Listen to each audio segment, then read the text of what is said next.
My name is Laura Slocombe and I am currently studying Bachelor of Commerce with the Bachelor of Laws, majoring in marketing. As well as a marketing student, I am also a law student. As such, I believe I appreciate a different dimension to ethics that many marketing students may not.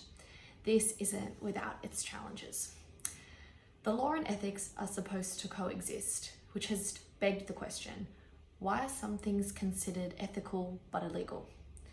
Take euthanasia, for example, the practice of intentionally ending someone's life with the intention of relieving pain and suffering.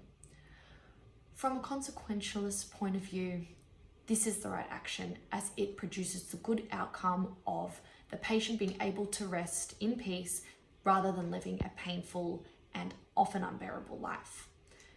On the other hand, virtue ethics also plays a role as the focus on developing a virtuous character is hindered ultimately by the decision to end a life, despite the fact that this is your own in this case. If I am being completely honest, I myself have grappled with this dilemma. However, ultimately, I have reached the conclusion that just because something is legal, it doesn't make it ethical. In other words, the two do not go hand in hand all the time and vice versa. If you were to ask someone off the street what their definition of ethics was, the following word pairings are most likely to arise. Good and bad, right and wrong, moral and immoral. Whilst this isn't necessarily incorrect, my own personal definition of ethics surpasses this. One can comprehend good and bad, right and wrong, moral and immoral, but what is the point of this knowledge if it is not used productively? Rather, I believe that true ethics is founded upon active and purposeful behaviour in day-to-day life, underpinned and guided by these elements. To you, this may mean practicing things for the greatest good for the greatest amount of people, or action propelled by a moral duty or obligation. I would not just accept the norm just because it is legal.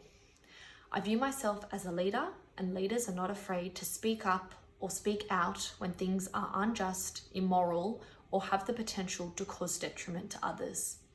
This connects back to my prior point of not simply acknowledging wrongness, but taking measures to resurrect and resolve this. Whilst I do acknowledge the difficulty in this, as it is not always easy to speak out or go up against the status quo, I believe it is important as it goes beyond who we are as simply business people, business owners, and marketing experts. Rather, it speaks volumes about who we are simply as human beings.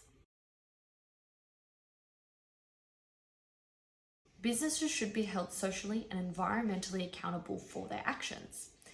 And there is no doubt that CSR is closely linked to ethics and should be applied in a business context. As someone who is interested in pursuing a career in marketing, I'm extremely conscious of this and the potential dilemmas that may arise in a marketing role. People have often asked, is it ethical to persuade someone to buy a commodity which poses some level of personal harm or may be difficult to afford and is not a necessity?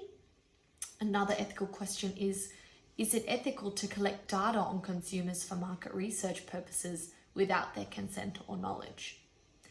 I hope that one day I am lucky enough to be a part of a CSR project such as the one that Lego led in 2019. Lego was named the world's most reputable business for CSR by the Reputation Institute.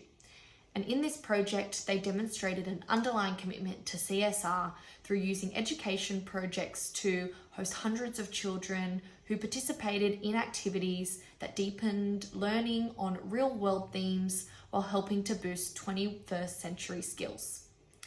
The events were fun learning environments that steered children to STEM subjects while inventing, creating, and coding robotic methods to solve real issues, mostly around sustainability. Overall, I believe CSR should reflect the good morals that companies implement in their marketing endeavors.